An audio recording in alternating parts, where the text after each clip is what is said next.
The colonel raised his hand and everything went silent. One heartbeat, then another, as if the courtyard itself were holding its breath. The sound of boots on the asphalt faded, voices froze, and the morning sun seemed to hesitate through the waves of heat above the base. At that precise moment, something ancient broke. A semblance of order turned into a point of no return. Emily Cross was there, as always, upright but not rigid, in a simple uniform, cloth column without bright decoration, hair tied back according to regulations, gaze exact, but her hands carried the memory of gestures that save. The recruits stared at her, some out of curiosity, others with the cautious respect one reserves for strangers who seem to already know too much. She had been assigned to logistics, a provisional posting that, on paper, erased an entire history. On paper only. Before we get to the heart of the story, tell us in the comments where you're watching from, leave a like, and subscribe so you don't miss the next story. Colonel Robert Hensley advanced across the parade ground the way a man walks when he doesn't yet know he's about to lose control. Tall, cold, with an unbending jaw, he had marched through 30 years of campaigns without his face betraying an emotion. Yet when he looked down at the roll call sheet and raised his eyes toward Emily, something wavered behind his facade. He didn't ask. He ordered, "Lieutenant, what is your call sign?" The silence became a blade. The question was unusual here, a formality proper to special units, not logistics. The men glanced at each other, expectation creating small movements, fleeting shivers. Emily raised her head slowly, as if weighing each syllable. Her voice came out steady. Phantom 7. The name fell between them like a stone. Hensley froze. One could almost see his hands tighten on his own belt. For the first time, the rigid mask of his face cracked into mute surprise, almost fear. The recruits held their breath, and murmurs began, first timid, then clearer, edged with disbelief. Phantom 7 was a legend whispered by those who returned, by those who didn't. A call sign turned myth because no one dared see it in full light. Hensley broke the circle with a sharp gesture. "My office," he said, his voice locked. No one dared move. The formation dissolved like a curtain being drawn, and silence hung heavy while the others resumed position, observers more than soldiers. The colonel's office wasn't large. The blinds were drawn, light cutting through in slanted blades, and the smell of cold coffee floated in the air. Hensley closed the door and crossed the space in a few steps. He was a man who commanded by habit, by repetition, not by the display of temperament. But in his eyes one could read that he recognized something beyond words. He knew the names that signaled danger and debt. He set 2 glasses on his desk and filled one with water, his hand betraying a faint tremor. "Phantom 7, he repeated, almost to himself. "I thought that name existed only in buried reports. They say those who carry that call sign leave no trace. They say they arrive when everything is lost." Emily didn't allow herself to smile. Her face was neutral, refusing pity or pride. She spoke as one sets down a precise tool, without ornament. "I did what I was asked to do," she said. "I went where I was told to go. I left teams when I was told to disappear into the archives. Now I live in plain sight, and in the silence of files." The tension wasn't only between 2 people. It hovered in the room like a measured threat. Emily knew the invisible laws of these places, that they would ask her to keep quiet, that they'd rather have her erased than acknowledged, because admitting what she'd done would expose procedures better left buried. And Hensley, who had seen men break and careers vanish, had received his share of painful truths. He stepped closer, his voice lower, and let a weariness show that wasn't only personal. "Why here?" he asked. "Why this return, Lieutenant?" Emily breathed. The air was dry, almost cutting. "Because a ghost eventually wants a place, or to rest," she answered simply. "I didn't come back for the lights, Colonel. I came back so that the ghost could one day be silent." For a moment their eyes met, and behind duty one could sense a silent recognition. Those who bear scars know the value of silence, and the price it costs. Hensley inclined his head, as if sealing that unspoken pact between them. Then, with a brisk gesture, he ordered the return to formation. Outside, the base caught its breath and resumed its rhythm. But something had changed. A name had surfaced, and with it the possibility of a storm. She kept to herself stories that are never written in reports, gestures learned in urgency and erased as soon as the door closes. The next day, the base seemed different, slower, as if a shadow had slipped between the hangars during the night. The rumors hadn't slept in the mess hall. Between sips of coffee, tongues wagged. Phantom 7. That name, whispered softly, began to take on the weight of a resurrected myth. Some laughed nervously. A ghost call sign? No, that doesn't exist. It's just movie stuff. Others preferred to stay silent. But glances crossed with a new wariness every time Emily passed down the corridor. She, impassive, followed protocol, schedule, inventory, report, signature. She seemed to ignore the whispers, but each word brushed against her like a blade. A sergeant deliberately called her madam instead of lieutenant. The others laughed. She slowly raised her eyes and replied in an even voice, "Here, we say lieutenant, sergeant." The laughter stopped cleanly. In his office, Hensley watched the base through the window. He didn't take part in gossip, but he knew how it spread, like an invisible gas, corrosive, impossible to contain. He had wanted to protect her secret by summoning her discreetly, but it was too late. The walls had ears, and the army hates what it cannot classify. He had her called in. When Emily entered, he didn't immediately look up. "Sit down," he said, studying a file. She remained standing. The silence lasted several seconds. Finally, he set down his pen. "Captain Monroe has requested your transfer to the administrative service. He says your presence disrupts discipline." "It's not my presence, Colonel," she said, "it's my existence." He stared at her, surprised by the dryness of her reply. She continued calmly, "You know how it works, don't you? We pretend everyone has a fair chance, but uniforms aren't worn the same way depending on what's underneath. A woman here is a statistic. A woman with a classified file is a threat. You think I don't know that?" Hensley shot back a little too sharply. The tone cracked and fell. The colonel pinched the bridge of his nose. "I'm sorry." He stood, paced a few steps. "You're not alone, Lieutenant, but here, people forget fast. You've chosen a minefield. I didn't choose anything. I was sent there. And when I was done, I was erased." The words hung in the air. Hensley looked at her for a moment. She wasn't seeking pity, only the right to exist without justification. He sighed. "Listen, I can't stop the rumors, but I can keep you under my wing for a while. Stay focused, do your job, let them talk." She nodded, turned to leave, then paused at the threshold. "Colonel, if you keep me here, you'll have to bear the weight that comes with it." He replied without looking at her, "I already carry ghosts on my back, Lieutenant. One more or less, what difference does it make?" In the following days, Emily continued to perform her duties, but the atmosphere thickened. At the shooting range, she achieved perfect scores. The instructors exchanged incredulous glances. One of them, out of bravado, tried to provoke her. "Not bad for someone from logistics. You planning to teach us how to make coffee silently too?" She replied without taking her eyes off her target, "If you're capable of it, Sergeant." One shot, then another. 5 impacts grouped within a 2-centimeter circle. The sergeant pocketed his joke. On the obstacle course, the same story, speed, precision, not a sound.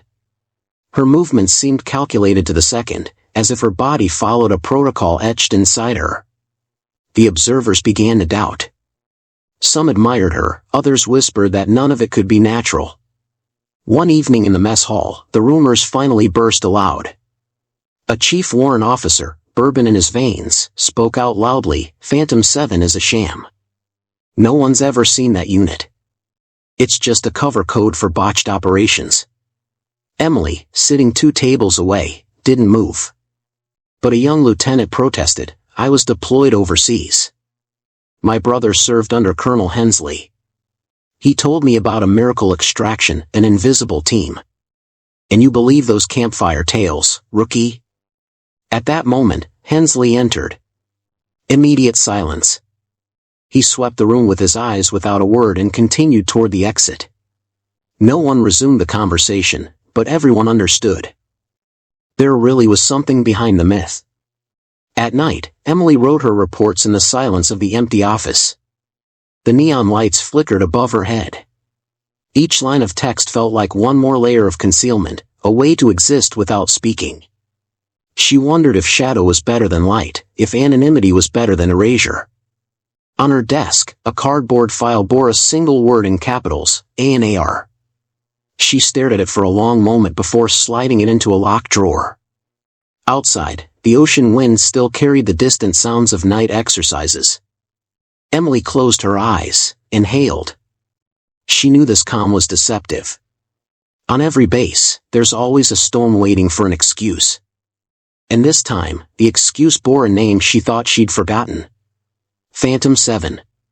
The sun seemed to set earlier these days, as if the base itself refused to expose what was brewing there. The small machinery of microaggressions now found cogs ready to turn. What began as whispers took form in acts, a cartridge slipped into the wrong case, an assignment note arriving late, a file missing from the cabinet. Nothing major, just enough to cause ripples. The methods were cautious, like knives one prefers to bury rather than brandish. Emily noticed it first by smell, the faint scent of a different lubricant on a magazine she picked up mechanically before an exercise. She removed her gloves, examined the marks, a light scratch, a trace of glue. Someone had tampered with the equipment after inspection, as if to say, without saying it, that she didn't belong there. She put the magazine back in its case without alerting anyone, as though any direct reaction would have handed victory to the anonymous hands chipping away at her existence. Sergeant Baker cracked a crude joke as she passed. "Careful, Lieutenant, we don't want Phantom 7 showing off at the range. Ghosts tend to steal the spotlight." A few soldiers laughed, others stayed silent in discomfort. Emily replied in a sharp tone, "Ghosts don't take up space. They just leave fewer bodies behind." No one knew if it was a threat or a statement. The sergeant pocketed his joke, but the remark would have a corrosive effect later, the idea that she didn't play by the same rules as everyone else. In the map room, Lieutenant Lefebvre was studying a route on a lit table. He was a clean-cut young officer, his ambitions still intact. He had heard of Emily as a name whispered through the corridors, and he was more curious than scornful. He approached, hesitated, then asked, "Lieutenant Cross, may I have 2 minutes?" She looked up from her own tasks, studying the young man. His features were open, unclouded by cynicism. "Speak, Lieutenant." He laid out a map, pointed to a route, a convoy, a secondary road, a forest that swallowed the view. "I heard you know this terrain. Maybe you could give me some advice for an upcoming exercise." Emily studied the map, and her fingers found movements she usually taught only in whispers. She corrected an angle, explained how to use the terrain, how to move silently, how to disperse the scent of fuel, when to deploy a decoy and when to stop. Lefebvre absorbed every word. It was a transmission of old knowledge without pretense, a passing of ritual from someone who carried the memory to someone who didn't yet. Afterward, in the harsh light of the corridor, Lefebvre looked at her with a mix of admiration and unease. "Then why hide?" he asked. "You could," she cut him off, keeping her distance. "Because the army needs knives without handles. And because some people prefer heroes they can frame and display. I don't fit that mold." That conversation spread not through malice, but through naive admiration. The younger ones began to seek her out, looking for direction. She responded by giving instructions, small lessons, but the more she gave, the more resistance surfaced.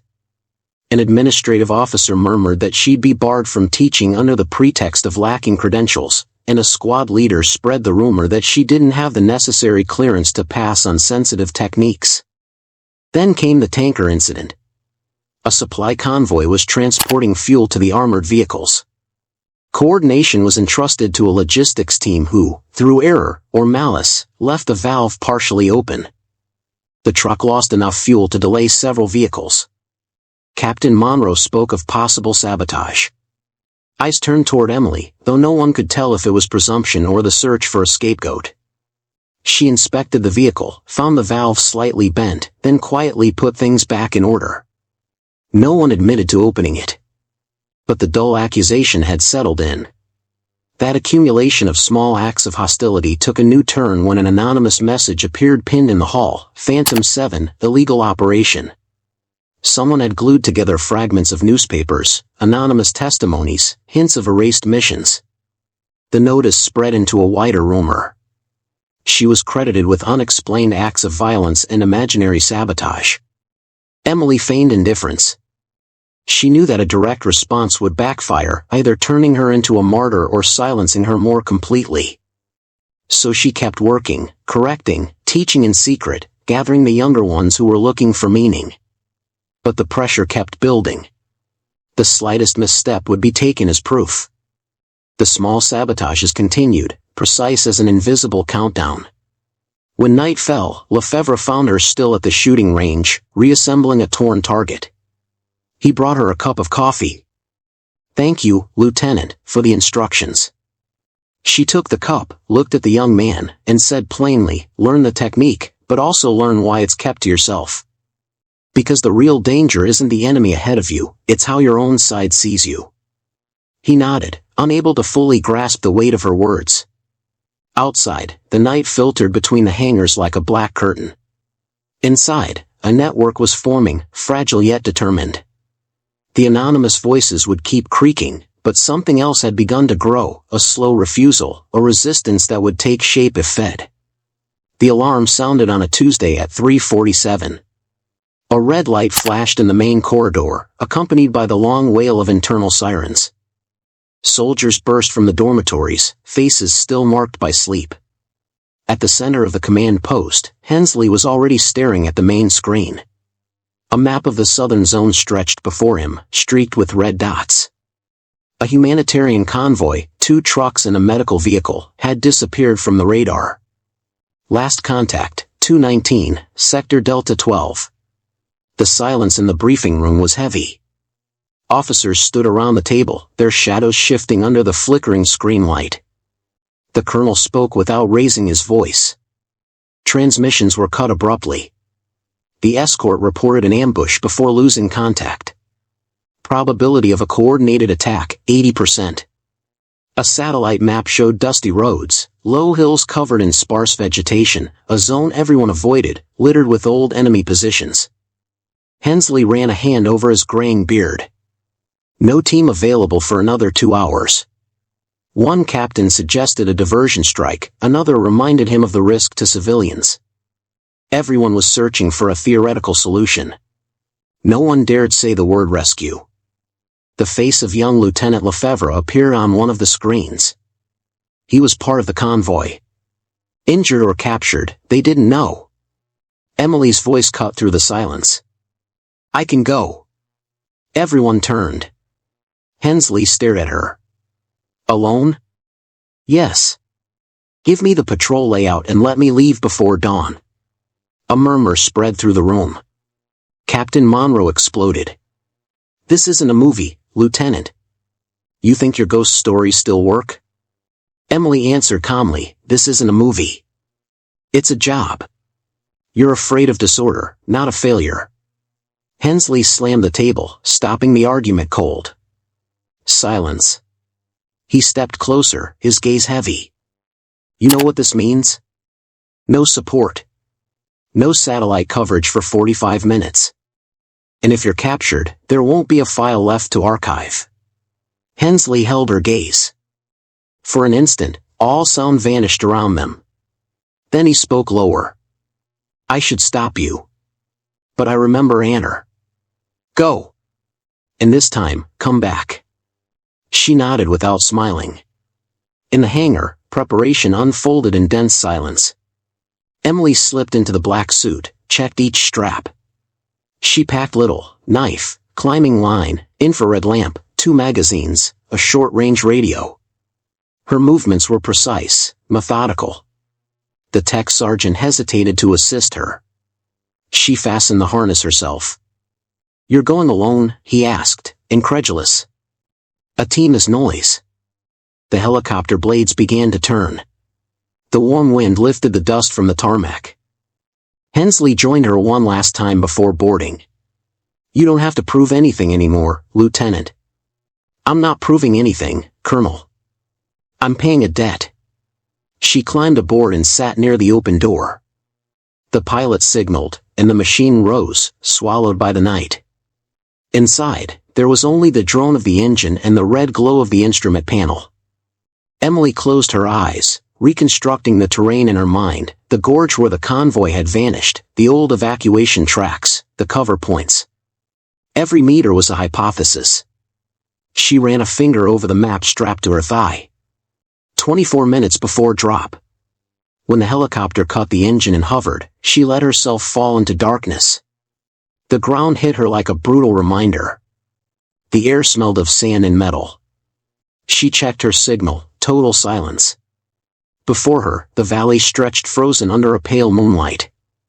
In the distance, a thin plume of smoke rose, almost invisible. She adjusted her visor, picked up her weapon, and began to move.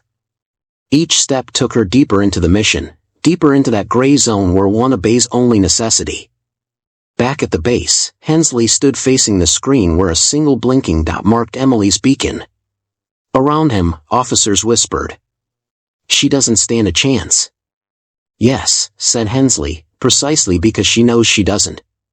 He sat down, elbows on his knees, hands clasped. On the screen, the dot advanced slowly into the red zone. From the radio came a single short-coded message, sharp as a breath, Phantom 7 en route. Hensley closed his eyes.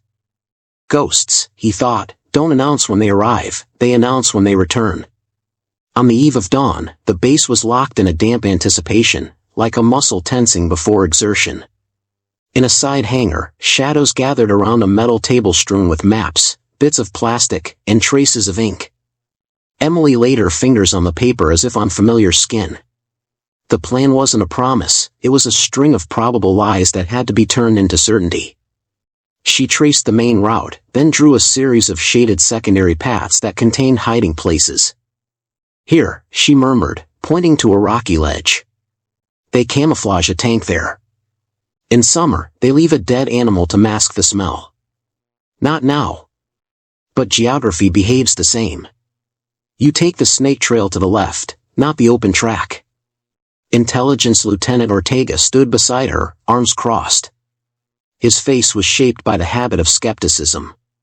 That skepticism was his way of not believing what he feared. "Are you sure about this route?" he asked. "The satellite images are 3 months old." "Militias move. Men move," she replied. "The land keeps its hollows, and men repeat their habits. If you know how to read the fatigue of a path, you can read the layout of a camp." Ortega said nothing. He looked again, then drew a circle around a dry grove. "You can slip through there, but the field's open. Observation towers to the east." "We'll leave a decoy there," said Emily. "Small fire, controlled smoke. They'll send men to check. You'll have 10 minutes, then they'll return. That's our window."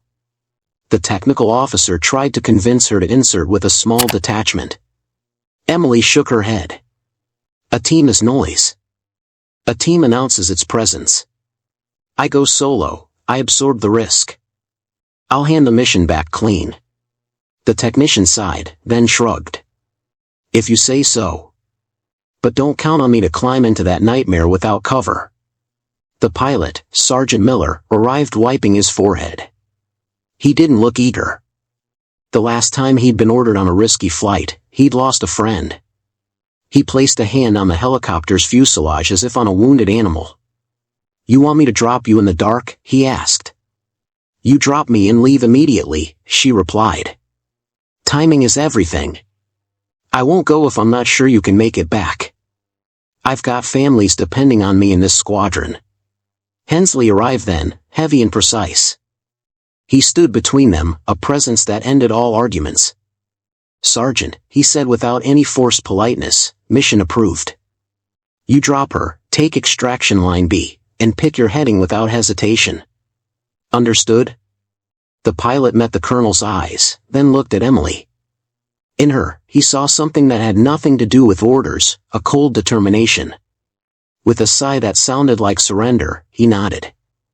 The equipment check was swift, almost ceremonial. Emily checked the short-range radio, the silent beacon, the patch for dogs, the flexible cutters, the hour bags. Every item had its place, every air reserve was counted. The technical sergeant ran his infrared lamp along the seams like a doctor inspecting a scar. "It'll hold," he murmured. "I know," she replied. "And if it doesn't, I'll find another way." Ortega came over holding a USB key. "I've updated your maps with the latest recon flight. Look, 2 trail corrections. You can take the fork 30 meters after the slanted rock." She took the device, slipped it into her pocket, then stepped closer to Ortega as if to thank him. He didn't smile, but his eyes betrayed a growing respect. When the helicopter rolled toward the takeoff area, the red hangar light reflected off the black fuselage. The rotors began to crush the air. The smell of fuel and hot metal rose. Emily climbed the ladder, felt the friction of the fabric, tightened her straps as one seals a promise. The pilot settled in, the engines growled. He shot a quick look at Emily, as if to make sure she knew what she was doing. She nodded. The colonel placed a hand on her shoulder, a brief, official, yet human gesture. "Come back," he said. "Not for me, for them, for you." Her reply was simple, not solemn. "I'll come back." The helicopter lifted, devouring the night. Inside the cabin, the red light painted their faces in dark shadow. The craft sped eastward, carrying Emily toward a place where the world is decided in silence. The helicopter vanished into the night, swallowed by a starless sky. At center ground, Emily let herself fall, body rigid, arms tucked in. The wind hissed. The fabric friction screamed in her ears. A heartbeat later, the ground absorbed her in a muted shock, a puff of dust, then silence. She stayed still. Short breaths, slow pulse. The world around her rebuilt itself, the sounds of the desert, an insect, a distant engine. The moon barely rose, pale, sliced by clouds. She detached her chute and buried it under a layer of sand. No trace left. Every movement was deliberate, no wasted motion. She adjusted the thermal scope to her eyes. 3 silhouettes at 150 meters, 2 sitting, 1 standing. A sentry. She lay flat, picked up a handful of dust, let it slip through her fingers to feel the wind. Northeast, favorable. She slid between shadows. Her steps made no sound. Her breath matched the wind. A small stone rolled. She froze. Her heart suspended. The sentry lifted his head, searching for the source. 3 seconds. 4. Nothing. Emily moved again, crawling until she reached the first embankment. A campfire burned farther on, its orange reflections licking the guards' outlines. She observed, fatigue routine, irregular patrols. 2 minutes between passes. Enough to slip through. Her hand tightened on the knife handle, but she didn't use it. One gesture was enough, a distraction. She tossed a stone into the opposite ditch.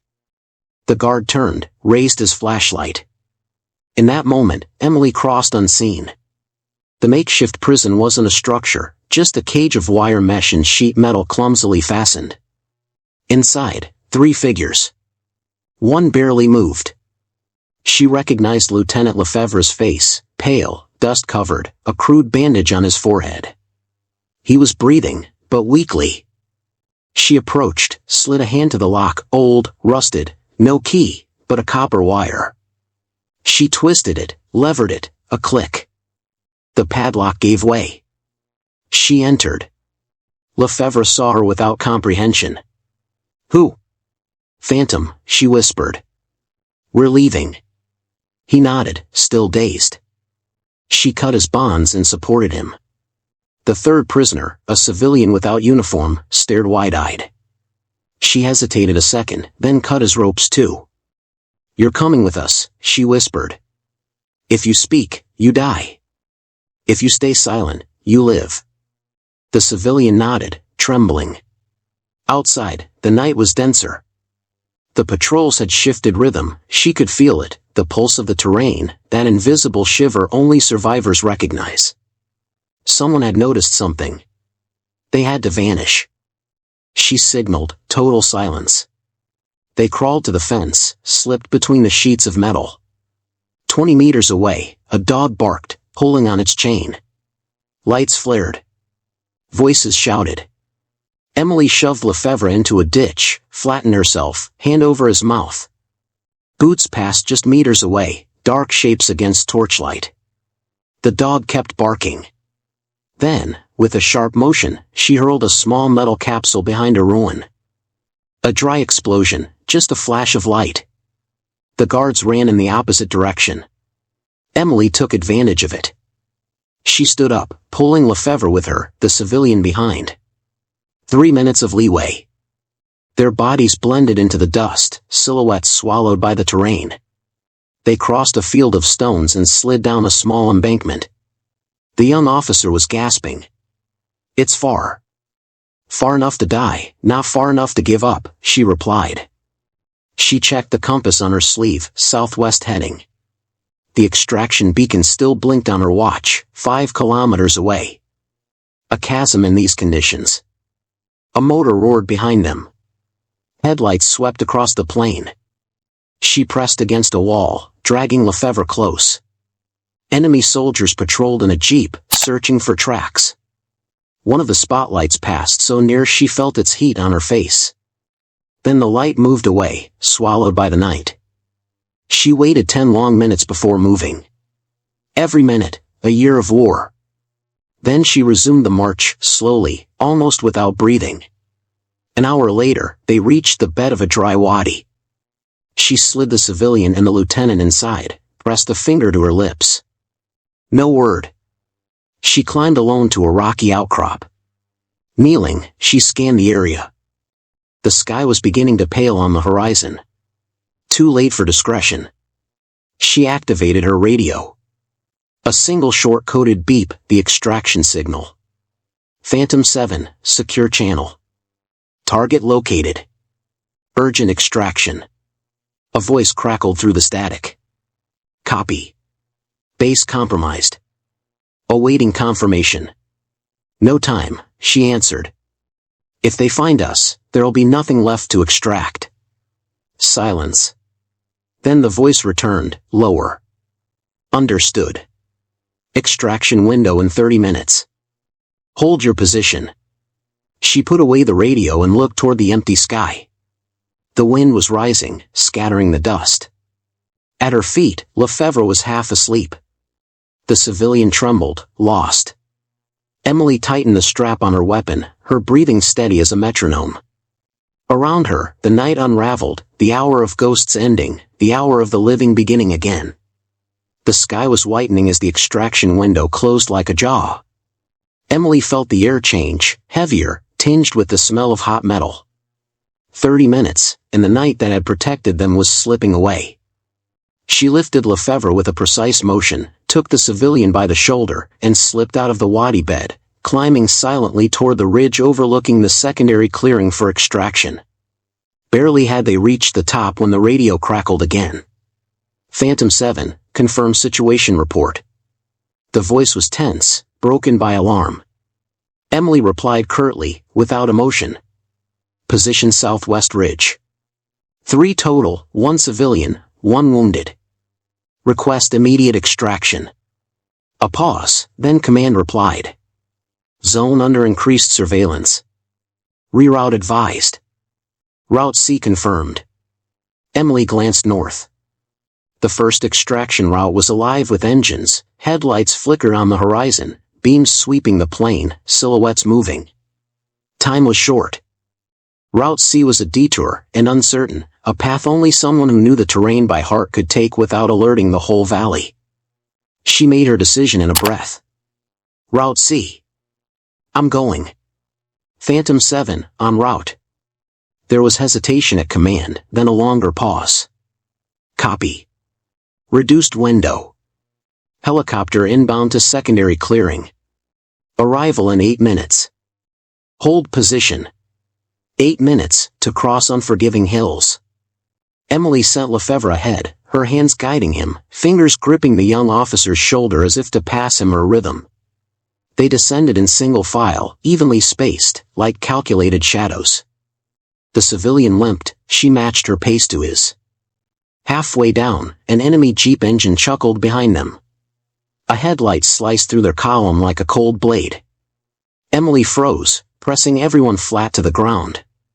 Voices echoed, orders in Arabic mixed with curses. The men turned, searching for tracks. The beams crossed, returned, crossed again. Sergeant Baker had been right in his grim joke, the terrain doesn't forgive pride. She felt fear like a cold drop at the base of her neck, useful, alive. They needed a decoy, something to draw attention away. She pulled out the small sound capsule she always kept for emergencies, a microcharge, a mechanical whistle, a decoy that mimicked an engine starting. She tossed it over a ridge, letting the device slide behind a pile of rocks. The diversion worked. The voices moved away. Boots aligned on another crest. They had 2 minutes. She was worth her weight in gold. Emily started moving again, leading Lefebvre and the civilian as if the ground were a tuned instrument. The minutes bled away. Hours became 5, then 3. She spotted the secondary clearing, a circle of dead grass, a low ridge allowing for a short drop. The helicopter appeared like an animal in the sky, its shadow gliding over the earth. The rotors thundered, a violent presence. She raised her hand, marking the zone with precise, curved, measured gestures. Suddenly, a cry behind her, a single gunshot slicing the air, a sharp moan. The civilian collapsed, a bright stain splattering the stone. Lefebvre let out a muffled curse, his face pale. Emily felt anger rising, cold, geometric. Despair wasn't an option. She pushed Lefebvre forward, hoisted the civilian onto her shoulders like a plow bearing a load, and rushed toward the clearing. Gunfire multiplied, grazing, imprecise. The helicopter swept the area in a hesitant motion, searching for footing. The pilot shouted, "Down, get down now." Emily jumped, rolled, shielded by the ridge, barely missing a burst that tore into the ground before her. She was struck by the noise, the blade shredding the air, the blast flattening the dead grass. A few meters away, the pilot dropped the rope. She grabbed it with her left hand, let Lefebvre climb behind her. Then, with a final effort, she hauled up the civilian, pressed him against her, felt his heart beat once against her vest. A moment later, an impact jolted the aircraft. The helicopter dipped for a fraction of a second. Sparks burst from the rear. The passengers screamed. Hensley's voice came through on the low frequency, so quiet it sounded like a whisper, "Hold. Stay in the harness." Enemy headlights were closing in. Silhouettes climbed the slope with the fury of men who sense victory. The pilot tilted the helicopter, searching for a path out of the trap. Emily felt the machine rear up, the strap biting into her shoulder. She held on to Lefebvre and murmured, "Hold on." The ground fell away. The wind warped the sounds. Behind them, the valley was chaos, flashes and movement. The helicopter climbed, gaining altitude, then speed. The clearing shrank to a spot, then vanished. Over the radio came, "Copy, Phantom 7. Rendezvous confirmed. Return to base. Secure." Emily, in those suspended seconds, measured the fragility of triumph. They were alive, but the dust of the world clung to their skin, and the price paid would ripple outward. She closed her eyes, felt a sharp pain in her thigh, a splash of dried blood on her pants. She didn't know if it was hers or the civilians, it didn't matter. The pilot cursed under his breath and set course north. Hensley clenched his fists in the command room, but no one dared speak. The colonel had made a gamble. He'd won a hand, but the table remained set for riskier bets. The return to base had the air of a quiet triumph. The helicopter carved through the night, bringing back dark silhouettes that reeked of dust and fear. Upon landing, the ramps opened, arms and shoulders straining to break free. Emily laid the civilian on the ground, her gaze quick, already searching for a sign of life. Lefebvre staggered, pale, but standing. Around them, hands reached out, voices rose, but behind the applause were tangled threads of gratitude and institutional caution. They were led to the infirmary, examinations, bandages, brief questions, protocol. The young lieutenant received treatment. The civilian was taken for identification. Emily refused to let them keep a bandage on her. The wound in her thigh, a light one, burned like a discreet reminder. She signed the forms, eyes on the faces speaking without meeting hers. The operation had succeeded. But who would write the report? Who would record the rescue in the logs without opening doors best kept shut? The debriefing was short, too dry.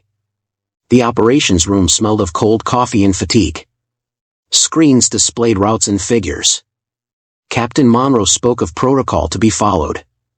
The intelligence chief mentioned electromagnetic interference that explained why the area was too compromised for an official mission. Then Hensley spoke, without anger, but without compromise. "The report will be made," he said. Lieutenant Cross acted according to field rules and urgency. Period. Tension spread through the room.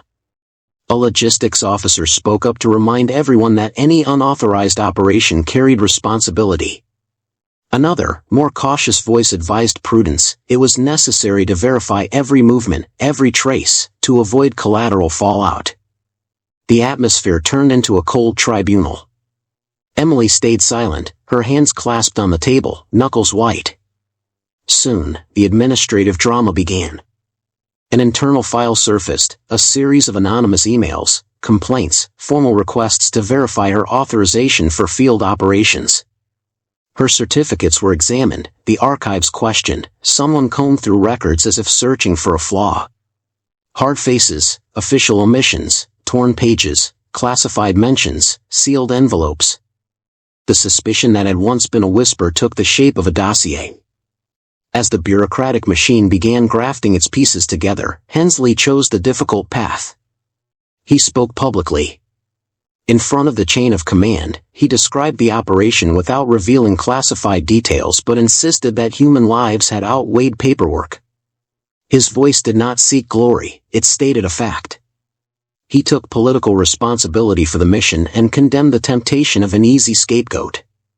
"Without her, we'd be collecting coffins," he said evenly. "We'll have accounts to settle, but not the ones some are hoping for." Internal Affairs opened an investigation. The first hearings followed procedure, testimony, reconstruction. Lefebvre, still weak, recounted the arrival of a figure who called herself Phantom 7 and described flawless execution. The civilian, mute with fear, stayed silent. Some tried to downplay it, luck, chance, theater.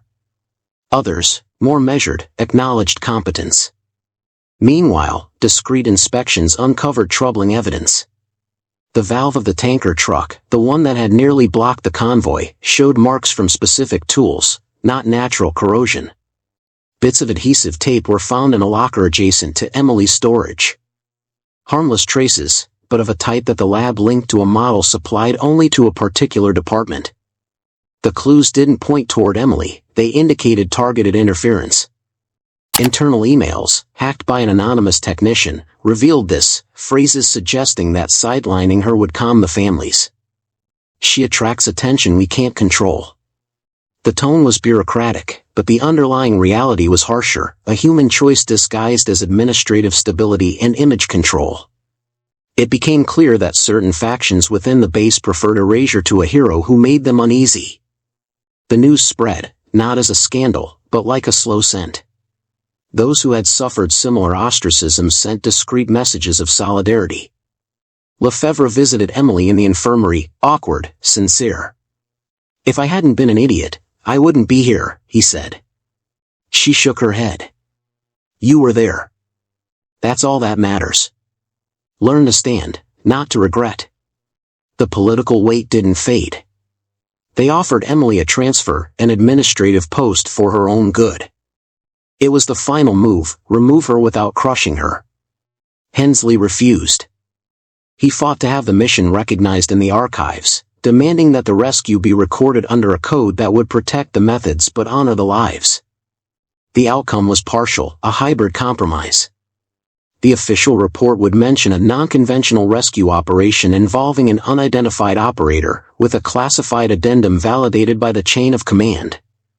The compromise left a bitter taste, honor given, but truth half-buried.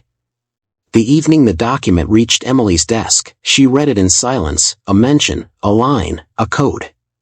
No public praise, no parade. A cold, protected acknowledgement. She folded the page, slipped it into her pocket, and looked out the window at the base finally breathing again. She thought of the young ones she had trained, those who would watch and wonder. She smiled slightly, without joy.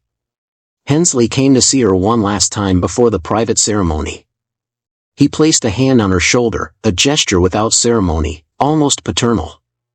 "You did more than you meant to, sometimes," he said. "You saved lives. That doesn't fade, even if they try to bury it." Emily nodded. Her eyes burned with a weariness that was not just physical. "And now?" she asked. "Now, we protect those who can still be exposed," he replied. "We learn and we prevent them from pushing you into the shadows." She looked at the sheet in her pocket, the label of a recognized but reserved act.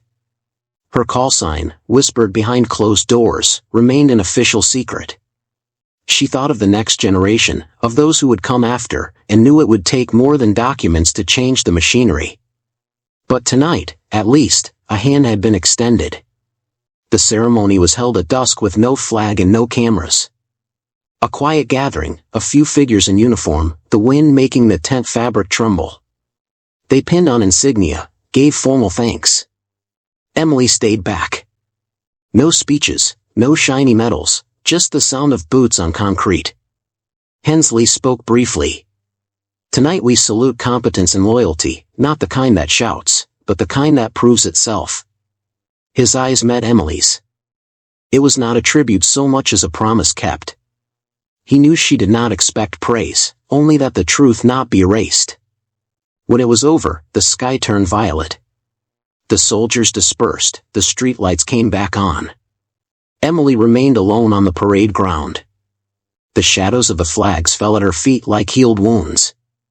The base seemed to breathe more slowly since her return. Lefebvre approached in civilian clothes. His face still bore the trace of an injury, but his gaze was clear. "I'm leaving tomorrow for an assignment," he said. "They're sending me to Toulon." "You going to learn to navigate then?" she replied. He smiled, a little embarrassed.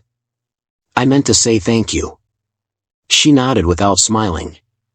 "Don't thank me. What you owe, you will repay somewhere else, not to me." He bowed and walked away. Night fell completely in the colonel's office. The bluish light of the screens cast shadows on the walls. Hensley sat with his hands clasped. Before him, an open file bore the heading Phantom 7 with partial classifications. He reread the marginal note, Operator Emily Cross recommended for advisory missions with mixed units. When she entered, he did not look up at once. "It's official," he said. "You won't return to the front. You're locking me in an office? I'm removing a target from your back. It's different. Do you think that will be enough?" He finally fixed her with a look. "No, but it's the only way they'll still listen to you a little while longer. Orders aren't always chains. Sometimes they serve to cover someone until they are ready to leave." She took the file. The pages crackled, smell of dust and ink. What do they expect from me? Nothing, and that's what frightens them most.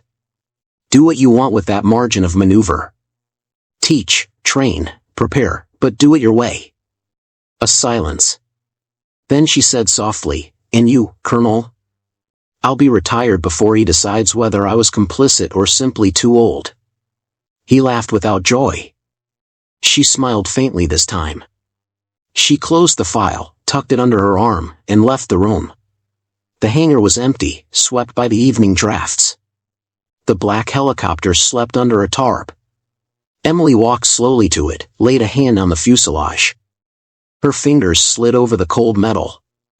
She remembered every vibration, every engine sound, the dust in her throat. The silence now weighed heavier than noise. She sat on a crate, pulled a crumpled notebook from her pocket. Inside, notes, diagrams, distances, gestures, the fragments of a knowledge no one had ever asked her to write down. She read them one last time, then slipped them into a craft envelope. With a marker she wrote, "For the School of Confidential Terrain." A step sounded behind her. Hensley, this time out of uniform. He had removed his rank. "You planning to disappear?" "Not yet," she answered. "I have debts to settle. They won't leave you in peace."